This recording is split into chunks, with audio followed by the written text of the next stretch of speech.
Hai semua, terima kasih sudah mampir di channel YouTube kami.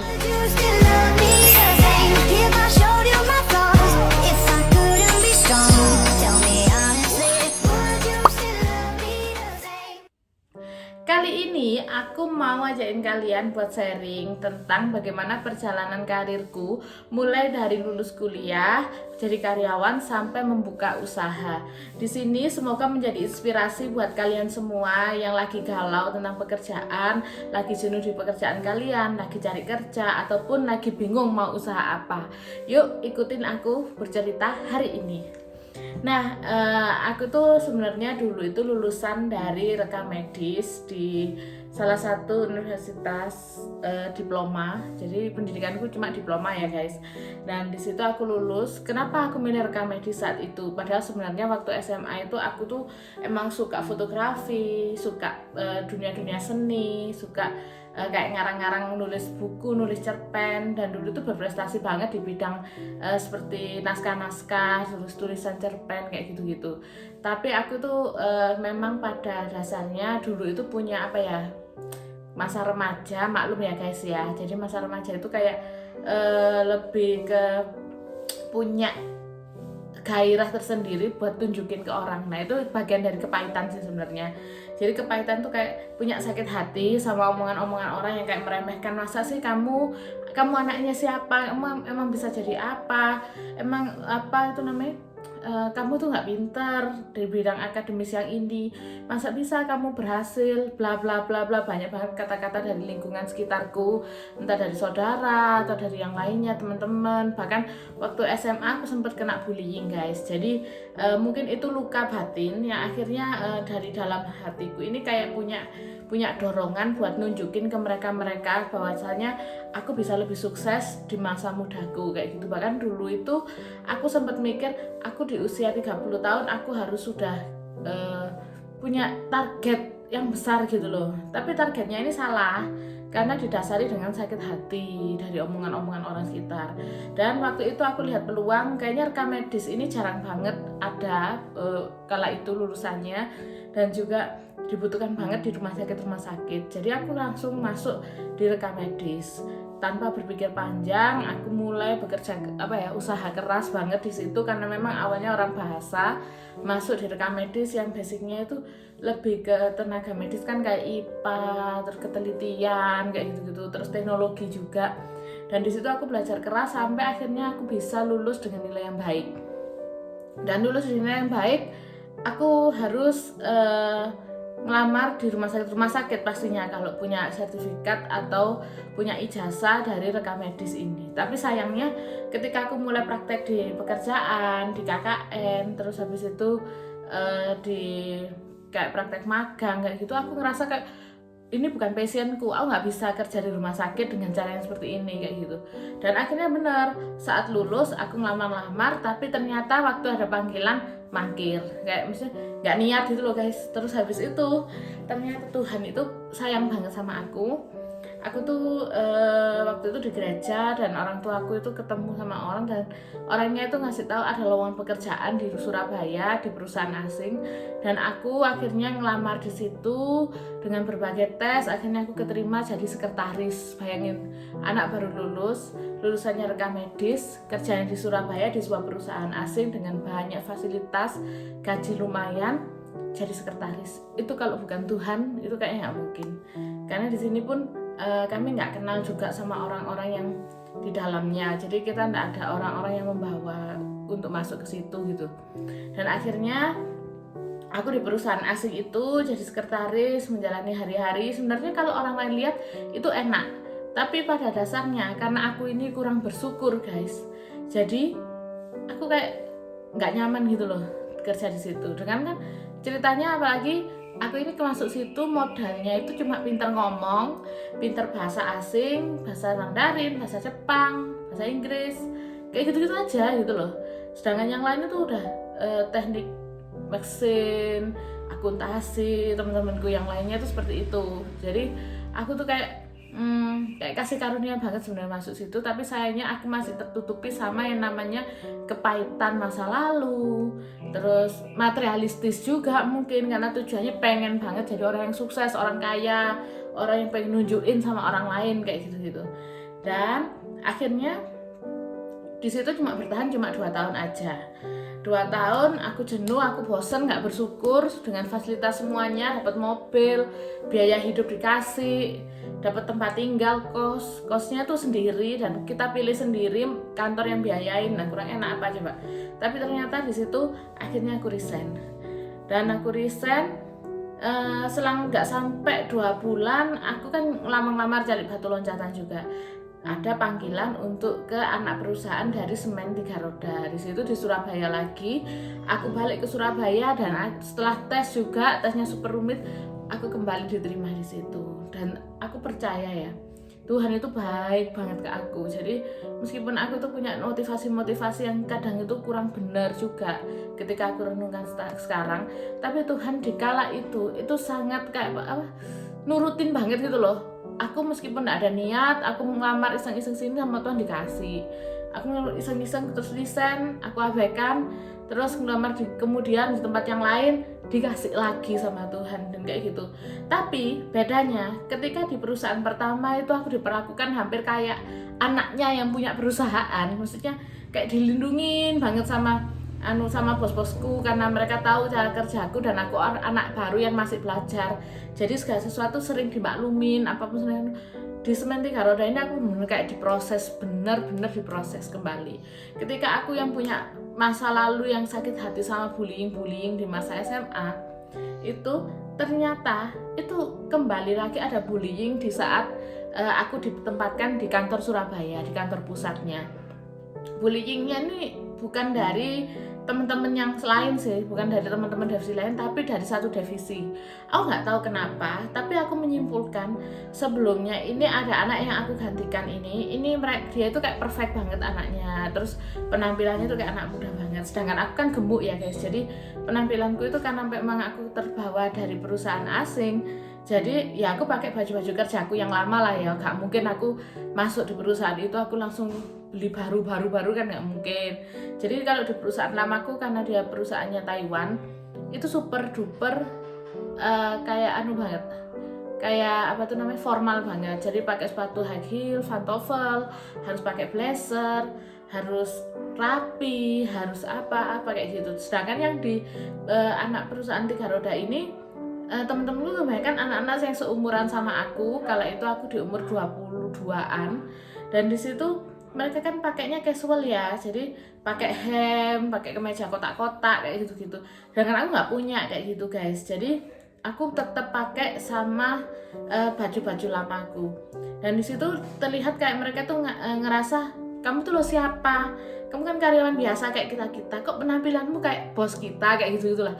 Padahal aku sendiri nggak merasa kayak gitu guys. Dan aku tuh sebenarnya tulus banget sama mereka buat anggap mereka temen kayak gitu sih. Ya memang ada banyak juga yang baik.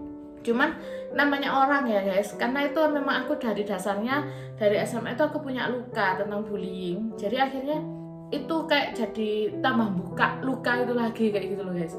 Terus akhirnya Tuhan itu baik. Akhirnya aku dimutasi ke kota kelahiranku di Malang, di anak cabangnya Malang. Ini berbanding terbalik. Jadi sosialnya untuk urusan relationship sama teman-teman kantor itu super duper kayak keluarga banget. Mereka super baik banget. Aku terima kasih banget sama tenaga tim di Malang ABP. Tapi untuk pekerjaannya 2 kali lipat dari yang di Surabaya. Jadi kayak resikonya besar. Kayak rasanya kayak aku jadi stres tinggi banget. Karena memang bukan, ya kembali lagi itu bukan passionku, bukan bidangku yang aku memaksakan untuk masuk di situ demi gajinya yang besar kala itu. Jadi aku lumayan meres otak banget sampai akhirnya asam lambungku naik. Dan di situ pun akhirnya ada suatu kejadian di mana kejadian itu aku tuh sebenarnya mau pinjam uang cuman berapa ya, 100.000 atau 150.000 aku lupa. Dan di situ aku tuh habis dapat bonus, dan bonusnya ini kebetulan waktu itu aku lagi bangun rumah ya guys, rumah sama orang tuaku, terus lagi bikin itu loh, lantai keramik, pasang keramik.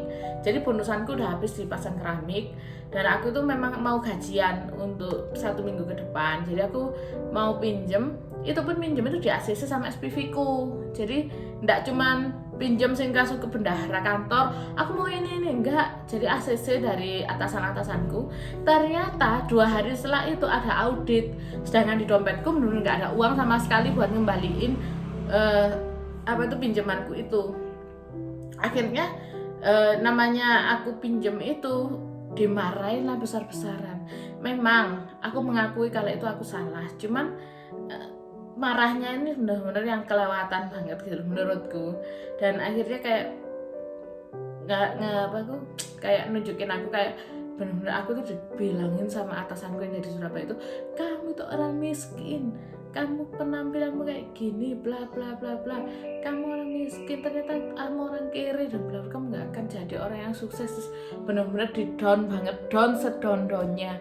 Dan memang kalau orang yang tidak memiliki masa lalu yang menyakitkan, kalian nggak pernah merasakan bagaimana bullying atau bahkan yang membuli ini orang-orang terdekat kalian, mungkin juga sekeluarga, ataupun masa laluku, masa kecil tuh gini guys, sorry ya.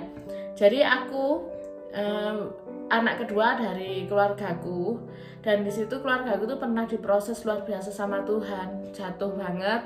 Namanya orang jatuh pasti kan punya banyak hutang atau apa. Jadi aku tuh sering banget dengar omongan-omongan orang-orang sekitar, saudara-saudaraku itu tentang keluargaku gitu, di masa kecilku. Namanya anak kecil ya, dan itu pun membekas gitu loh guys, disimpan sama aku. Aku gak pernah ngomong sama orang tuaku saat itu, cuman aku nyimpen kok keluargaku diejek ya, kok keluargaku jadi omongan ya, kayak gitu-gitu. Sampai akhirnya keluargaku dipulihkan. Tapi citra masa kecilku ini udah rusak, ada goresan-goresan dari kata-kata orang-orang yang masa lalu itu, yang jelekan orang tuaku, jelekan aku, meremehkan kayak gitu-gitu. Sampai di titik aku masuk SMA. Nah, masuk SMA ini aku ini minoritas sebagai orang Kristen, dengan yang dulunya itu masuk di sekolah Katolik, terus dimasukkan di sekolah negeri yang menjadi minoritas. Dan di situ pun ya mungkin aku nggak bisa ikut di gaya pergaulannya anak-anak di sana. Akhirnya aku tuh dianggap aneh, dan di situ dibilang babi lah, nggak punya temen lah. Bener-bener paling berat antara kelas 2 sama kelas 3 SMA guys. Dan di situ itu pengaruh banget gitu loh sama masa depan dan pola pikirku saat itu. Jadi ketika aku kembali lagi mendapatkan bulian, mendapatkan tekanan itu malah jadi stressing yang banget gitu loh di aku. Dan akhirnya aku memutuskan untuk resign dari perusahaan kedua ini. Dan aku merasa ini jadi perusahaan terakhirku buat bekerja, untuk menjadi karyawan. Ketika aku keluar, aku kayak orang stres gitu ya guys ya, jadi kayak depresi. Aku nggak bisa ngomong sama orang tuaku pas kala itu apa yang terjadi, apa kata-kata apa yang sudah masuk di aku, dan akhirnya jadi kayak sorry iklan ya guys. Nah jadi akhirnya aku tuh sering banget saat itu kayak tidur gitu, terus terngiang-ngiang suara-suara bulian-bulian itu, sampai akhirnya aku bangun, aku nangis banget, sampai orang tuaku tuh bingung gitu loh, kamu tuh kenapa, kamu tuh mikir apa kayak gitu. Dan aku nggak bisa mengeluarkan itu ke mereka, karena pikirku akan merasa mereka lebih sakit dari aku, karena namanya orang tua, mending dia disakitin daripada anaknya yang disakitin. Pasti semua orang tua punya pemikiran seperti itu. Jadi kalau anaknya disakitin, orang tua tuh sakitnya 2 kali lipat dari sakitnya si anak ini. Dari itu yang prinsipku, dan aku nggak mau banyak cerita sama orang tua aku tentang itu saat itu. Jadi aku nangis terus malam gitu di kamar, nangis, inget. Dan itu pun lama-lama aku kayak gini, aku doa sama Tuhan bilang kita harus mengampuni. Jadi aku melepaskan pengampunan ke Pak Tit, ini nggak mau sebutkan namanya, ke Pak Tit, ke siapa ini, tak keluarkan semua ke teman-temanku SMA, ke teman-temanku kantor di Surabaya yang pernah bully aku katain satu persatu, aku berkati mereka. Biarlah Tuhan. Oke, iklan lagi. Bentar ya.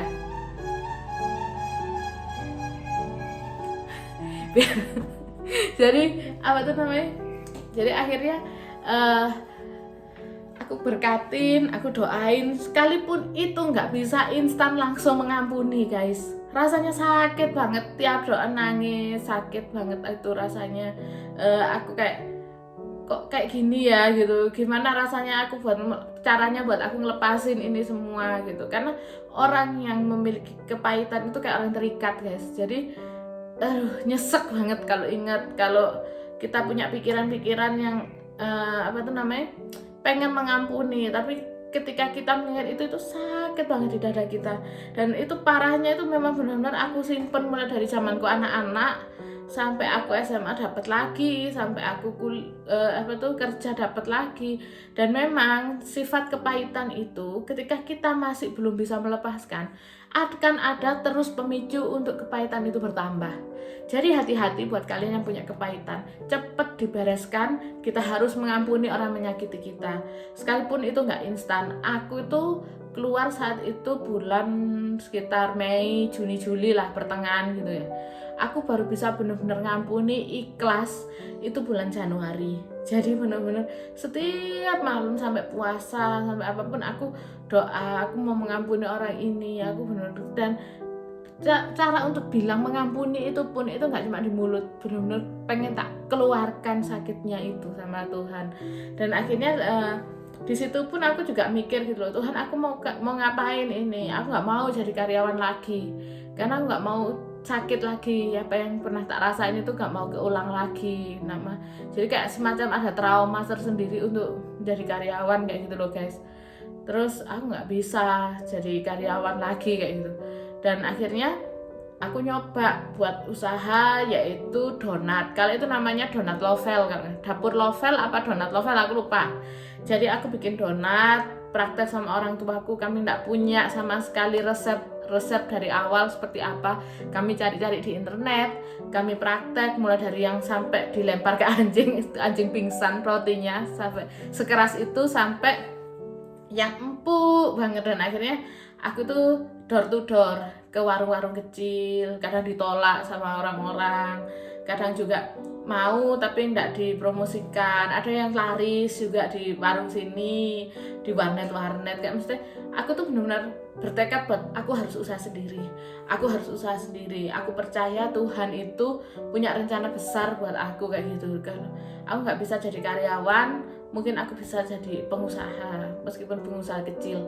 Dan ini pun aku nggak peduli sama omongan-omongan orang sekitar. Banyak orang ngomong, kamu tuh kurang apa, udah kerja di perusahaan, udah gaji besar, enak, punya fasilitas, malah milih yang kayak gini, ke pasar lah, beli bahan lah, di dapur lah, belum lagi keliling, ditolaki orang, belum lagi terima returan dari toko-toko. Ya banyak banget orang-orang yang juga ngatain kayak gitu. Tapi kembali lagi, aku merasa itu passionku. Memang aku suka berdagang, aku suka di pekerjaan-pekerjaan yang tidak terikat dengan orang lain kayak gitu-gitu. Dan karakter orang itu kan beda-beda ya guys ya. Dan akhirnya namanya orang usaha, akhirnya ada juga di kejatuhan. Jadi dimana retur itu lagi banyak-banyaknya. Jadi barang-barang yang kembali itu banyak. Sumpah stres banget waktu itu, karena modal kami juga terbatas banget. Dan akhirnya salah satu saudara aku, om sama tanteku itu kasih saran, kamu itu kan pinter di seni, bikin karya-karya kecil-kecil, kayak karakter-karakter kecil dari clay. Gimana kalau kamu belajar buat ciptain donat yang buat ulang tahun kayak gitu waktu itu. Dan akhirnya di situ pun oh iya sih, bagus juga kayak gitu. Dan akhirnya aku nyobain di situ, di bidang itu. Dan memang sih rasanya aneh sih waktu itu, tapi namanya orang usaha ya pede akhirnya tak jual. Dan itu pun laku guys. Tuhan itu benar-benar kayak sih, aku sendiri kalau sampai sekarang mikir itu ya, padahal dulu itu ya kayak gitu doang rasanya, tapi donat itu bisa laku. Sama Tuhan didatengin para pembeli-pembelinya itu. Dan akhirnya berkembanglah, karena aku merasa donat ini kurang enak untuk dibentuk dengan fondan. aku mikir cupcake, aku belajar lagi bikin cupcake, belajar bikin roti, belajar lagi makin asah skill dalam bentuk fondant, buttercream, itu benar-benar otodidak semua. Aku sama sekali nggak sekolah, dan Tuhan itu kasih talenta yang luar biasa buat aku selama 3 tahunan lah. Aku bergerak di bidang cake dan cupcake ini, dan di sini aku kasih nama Dapur Hazel Cake. Kalian bisa cek di IG-nya, itu banyak banget karya-karya aku dulu, dan kadang itu kangen juga ya sekarang. Nah, di sini juga Dapur Hazel ini yang berkontribusi banget sama pernikahanku. Jadi aku menikah pun bisa sedikit demi sedikit, beberapa itu yang biaya sendiri meskipun dari orang tua kebanyakan, tapi paling enggak kita bisa dari penghasilan kita bisa entah jadi souvenir lah, entah jadi undangan lah, kayak gitu guys. Dan akhirnya aku nikah, dan ketika menikah ini ada lagi kendala, yaitu aku harus promil karena aku punya PCO, dan akhirnya promil ini mengharuskan aku untuk tidak terlalu capek. Ya akhirnya itu aku mikir sih juga, aku doa sama Tuhan lagi doa, Tuhan aku gimana ya, kerja apa yang bisa tak lakukan, karena aku nggak mungkin jadi karyawan, benar-benar aku nggak mungkin Tuhan. Aku cuma butuh pekerjaan usaha apa lagi yang harus aku lakukan. Dan akhirnya waktu itu aku tuh sama sekali nggak ada keinginan untuk terjun di dunia fotografer, sekalipun suamiku itu punya kenalan temen yang sekarang sudah jadi fotografer yang cukup terkenal, cukup besar, namanya Mami Poto. Nah, Mami Poto ini temen kuliahnya suamiku, jadi dia tuh selalu tunjukin, ini loh temenku, bikin foto-foto bayi. Dan kali itu aku cuma bilang, emang laku ya di sini, emang mau orang-orang bayinya itu harga berapa, kayak gitu-gitulah yang tak pikir. Dan waktu itu temen gerejaku namanya Ayu Anita ini melahirkan, anaknya tuh cantik banget waktu itu, dan aku tuh kesana kan namanya orang temen habis lahiran kita nengokin bayinya gitu, dan aku tanya, yuk mau difoto nggak yuk, terus dia aja iya nggak apa-apa, yuk foto, ada foto. Akhirnya beberapa hari kemudian kami datang ke rumah Ayu dengan modal HP Samsung A30 itu, terus sama aku tuh pinjam kostum dari temenku yang punya bayi juga, dikasih sama saudaranya, kostum-kostum rajut-rajut gitu, itu dipinjemin sama Jessica temenku. Dan di situ aku tuh bener-bener apa adanya banget guys, nggak ngerti gimana cari angle, kamera nggak punya, ya sudah lah pokoknya nolong si Ayu biar Yomi, nama anaknya Ayu ini punya kenang-kenangan masa newborn. Ternyata dari situ Tuhan bekerja luar biasa guys. Jadi dari statusnya Ayu banyak yang tanya foto di mana, bla bla bla bla, dan akhirnya memberanikan aku buat buka open registrasi buat foto. Dan itu pun aku cuma bingung, kamera dari mana, modal dari mana, udahlah pikir nanti aja. Aku akhirnya mulai dengan start harga kala itu 300.000 guys, 300.000 buat foto bayi di tahun 2018. Dan di situ banyak banget yang order, yang registrasi, bisa sehari itu 3 bayi, 2 bayi. Dan itu pun kayak keajaiban. Jadi aku itu modalnya kamera itu awalnya aku sewa di rental, kan banyak kan di Malang rental kamera kayak gitu. Terus beli kain-kain, ngawur sih kali itu, karena kan memang nggak pernah tahu, bener-bener buta banget sama tentang fotografer newborn. Dan pokoknya lihat di YouTube, oh kayak gini keren, oke carilah apa seadanya kayak gitu-gitulah. Dan akhirnya pose-pose standar yang coba miring, jangan kan miring gini, kadang gini gitu ya, fotonya inilah fotonya ya parah banget. Nah tapi di situ tuh banyak banget klien-klien yang percaya sama aku, dan aku tuh terharu banget kalau inget ya. Aduh sumpah makasih banget kalian sudah dukung aku mulai dari awal, klien-klien aku yang udah datang dari awal. Dan akhirnya lewat situ aku bisa dikasih modal juga sama suami, terus dijadiin satu modalku juga, akhirnya bisa kebeli kamera pertamaku. Kameraku itu sampai sekarang masih Canon 600D. Jadi itu kamera pertama, dan sampai sekarang sudah berjalan 4 tahun ini kayaknya udah mau pensiun, lagi bergumul juga pengen nabung-nabung buat beli kamera baru, dan beli beberapa properti dan akhirnya bisa ikut kelas online, berkembang lagi. Di tahun kedua aku bisa ngumpulin uang buat ikut kelas langsung, privat kelas di Tangerang, di Bambini University, di Bambini Baby. Akhirnya setelah aku privat kelas, makin hari makin sadar, makin upgrade di ilmunya, upgrade di propertinya, upgrade di hasilnya juga, upgrade di editingnya. Dan itu pun kalau menurutku sekarang aku menoleh ke belakang itu kayak wow, Tuhan benar-benar luar biasa dalam hidupku. Jadi sampai hari ini, kemarin tanggal 1 Agustus, aku bisa mewujudkan impian aku buat punya studio, mini studio yang benar-benar mini. Ukurannya cuma 3x5 meter kali 3x5 meter, ada kamar mandinya, di belakang ada kayak semacam dapur kecil gitu ya, buat bikin susu, angetin susu kayak gitu-gitu. Memang mini banget, pas banget buat baby newborn dan 2 pengantar aja. Dan juga buat nyimpen alat-alatku yang sudah steril, semua propertiku yang sudah steril. Dan ini menurutku masih berkembang ya guys, dan aku berdoa semoga kedepannya bisa punya studio yang besar, yang khusus untuk bayi dan anak-anak, yang super, punya ruangan-ruangan sendiri, yang nyaman buat klien kayak gitu-gitu. Dan sampai di sini pun aku itu lihat bagaimana karya Tuhan yang luar biasa buat hidupku. Jadi buat aku yang dulu punya kepahitan, seorang galuh yang punya sakit hati dan punya motivasi yang salah dalam hidupnya, yaitu ke arah materialistis, buat sombong, buat tunjukin ke orang kalau aku bisa, sama Tuhan benar-benar diproses melalui proses-proses yang luar biasa. Akhirnya aku punya motivasi yang benar, bahwasanya bahwa kita umur berapapun kita bisa meraih mimpi kita, itu gak boleh sombong guys. Dan itu pun kembali lagi harus kita gunakan untuk kemuliaan nama Tuhan, untuk orang lain juga. Kita harus tetap berbagi, kita bisa diberkati itu untuk memberkati, bukan untuk kesombongan. Nggak perlulah kita itu menunjukkan kita berpenghasilan berapa, kita punya apa, tapi kita harus menunjukkan bagaimana Tuhan itu sudah memberkati kita. Maka dari itu kita harus bisa jadi berkat buat orang lain melalui perilaku kita.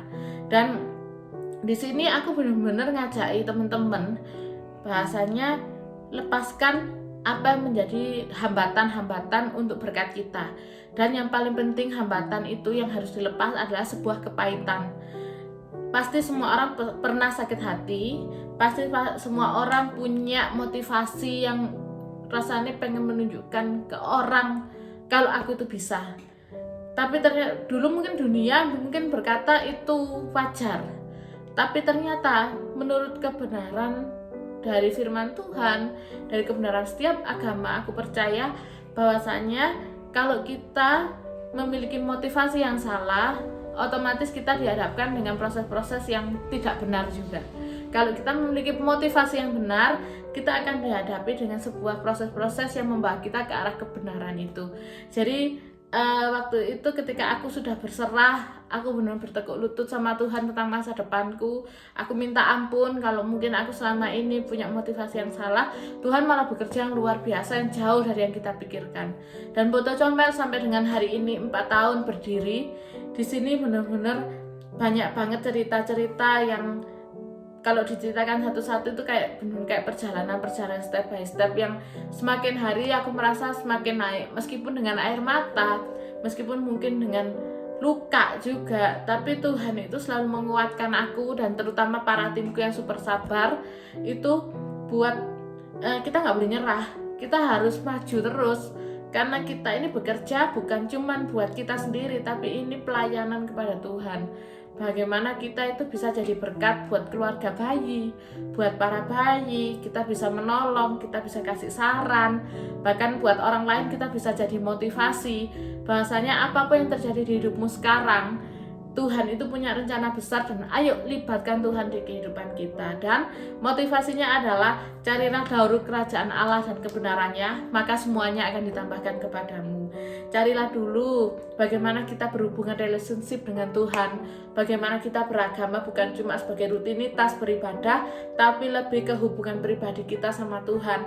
Dan situ Tuhan akan pakai kamu secara luar biasa. Oke, Ebenezer, sampai di sini Tuhan menolong kita. Yap, sampai di sini juga cerita aku tentang foto comel dan awal mula aku itu bagaimana berkarir. Semoga ini memberkati kalian semua. Dan jangan lupa tetap like, comment, share, and subscribe. Bye-bye. Tuhan memberkati.